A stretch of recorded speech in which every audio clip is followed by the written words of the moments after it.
मड़ौली में जो एक विभत्स घटना हुई उस पर जो समाजवादी पार्टी का डेलीगेशन था वो आज वो पीड़ित परिवार से मिलने आया। कानपुर से विधायक अमिताभ वाजपेयी जी हमारे साथ हैं, यही उनसे बात करेंगे। अमिताभ जी, अभी आप पीड़ित परिवार से मिले, आपने पहले भी आने की कोशिश की मगर आपको रोका गया। इसको लेकर आपको सरकार से जो कहते हैं आप लोगों को रोकने, इस पर आपका क्या है? सरकार आखिर क्या चीज़ हम लोगों से छुपाना चाहती थी? अगर हम लोग परसों ही आ गए होते तो क्या अंतर पड़ जाता? हमने आज मिल करके उसका दुखी तो जाना है। हम परसों आ गए होते तो भी हमने उसका दुखी तो जान लिया होता और क्या हो जाता। यही बात है जो शिवम ने आज बताई हैं, परसों बता लिया होता तो हम लोगों ने शायद अपनी मांग जो इसकी थी वो मजबूती से रख दी होती। जो उन्होंने मामला 5-5 लाख के 2 चेकों में निपटाने का और एक झूठी SIT बना के निपटाने का प्रयास किया, हम लोग शायद ये नहीं होने देना चाहते थे, इसीलिए उन लोगों ने हमको रोकने का प्रयास किया है। पर आखिर कब तक रोकोगे? अभी लोकतंत्र तो कुछ हिस्सा तो जिंदा है, पूरा तो लोकतंत्र उन्होंने मार दिया है, पर कुछ तो लोकतंत्र जिंदा है। इसलिए हम लोग आए हैं, पीड़ित परिवार साथ मजबूती से खड़े हैं। जो अन्याय इस परिवार साथ हुआ है, ऐसा भीषण घटना इसके पहले नहीं हुई होगी। इसमें 2 लोग भस्म हो गए हों, आग में जल के, आग जल जाने के बाद उनके वो छप्पर गिरा दिया गया बुलडोजर लगा करके। ऐसी घटना ना सुनी ना देखी। इसलिए हम लोग इस घटना पे द्रवित हैं, दुखी हैं, इस परिवार के साथ खड़े हैं और जो असल दोषी अधिकारी हैं उन पर कार्रवाई होने तक समाजवादी पार्टी इस मुद्दे पर आंदोलन करती रहेगी।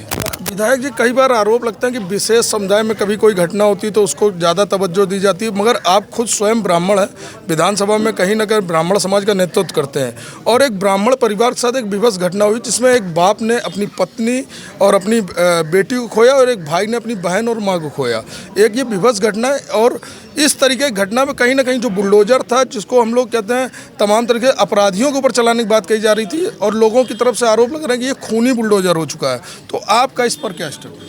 देखिए, जहाँ तक बात ब्राह्मण की है तो हम लोग सबका नेतृत्व करें। जब बलवंत की घटना हुई थी तब भी हम लोग आए थे। जब कानपुर मनीष गुप्ता की हत्या हुई थी तब भी हम लोग गए थे। हम लोग इंसानियत के साथ हैं। लेकिन ये सही है कि कहीं ना कहीं हमारे ब्राह्मण समाज के लोग ये मानते थे कि भारतीय जनता पार्टी हमारी पार्टी है और उसको अपना मान करके वोट करते थे, पर उन्होंने देख लिया होगा कि उनकी पार्टी नहीं है।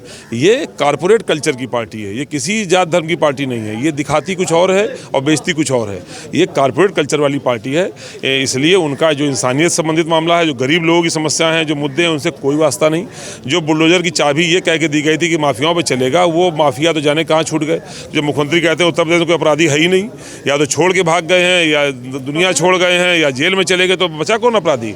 अब तो उनके पास विपक्ष के विधायक बचे हैं या गरीब आदमी बचा है जिन पर बुलडोजर चलाना है। तो इसलिए बुलडोजर वो मतवाला होकर के अब गरीब आदमियों के झोपड़े तक आ गया है और अब तो जान भी लेने लगा। चला तो सैकड़ों घरों पर है, एक घर तो चला है, जाने कितने लोग चल चुका है, लेकिन इसमें चूंकि जाने भी चली गई इसलिए आज ये मुद्दा बन गया है। पर ये बुलडोजर हत्यारा हो चुका है, उसके मत्थे पर खून लगा हुआ है, इसलिए अब इसकी चाल को रोकना बहुत ज़रूरी हो गया है। तमाम SIT, तमाम तरीके की टीमें गठित की गई हैं इस घटना के बाद। क्या इतनी सारी टीम्स की ज़रूरत थी या किसी एक अच्छी टीम से जांच कर दोषियों पर कार्रवाई होनी चाहिए? ये टीमों से काम नहीं चलने वाला। हम लोगों ने मांग करी है कि इस पूरी घटना की जांच जो वर्तमान जज हैं हाईकोर्ट के, उनके माध्यम से होनी चाहिए। टीमें की तो खिलवाड़ हो रहा है। DM ने अलग टीम बनाई, कमिश्नर ने अलग टीम बनाई, DGP ने अलग टीम बनाई, मुख्यमंत्री अलग टीम बनाई। अभी सब टीमों को जोड़ने के लिए टीम बनानी पड़ेगी। ये टीम वाला खेल नहीं चलेगा। स्पष्ट मांग है कि जो असल दोषी जिलाधिकारी हैं उन पर कार्रवाई होनी चाहिए और परिवार को मदद मिलनी चाहिए और इस तरह की घटनाएं आगे ना हो, इसका इंतजाम होना चाहिए। स्पष्ट मांग है, इस पर बात होनी चाहिए। हम लोग विधानसभा में इस मांगों को मजबूती के साथ रखने का काम करेंगे। अगर DM पर कार्रवाई नहीं होगी तो समाजवादी पार्टी का आगे क्या रुख होगा? हम लोग इस पर लगातार लंबा आंदोलन करेंगे। अभी तो पहले विधानसभा है, 20 तारीख सत्र शुरू हो रहा है। सत्र में हम लोग इस बात को रखेंगे और ये कार्रवाई नहीं। जो एक घटना में देखिए, आपने नजरअंदाज करके देख लिया ना, बलवंत सिंह घटना में क्या हुआ था, इससे निरंकुश घटना कोई थी बताइए, उससे बड़ी आ गई। अगर आप इसको नजरअंदाज कर दें तो अगला हत्याकांड होगा, पहले 1 की हुई, अब 2 की हुई है, आज ना जाने नंबर किसका आने वाला है। इसलिए इन घटनाओं को रोकना है तो कार्रवाई ऐसी करनी पड़ेगी कि अधिकारियों को संवेदनशील हो जाएं, गरीब के दर्द को सुने समझें और तब निर्णय लें। ये बगैर सुने समझे निर्णय लेने लगे, मिले भी तो नहीं। ये कहने तो गए थे अपनी बात, कहाँ सुनी इनकी बात? आंदोलन पे मुकदमे लगा दिए।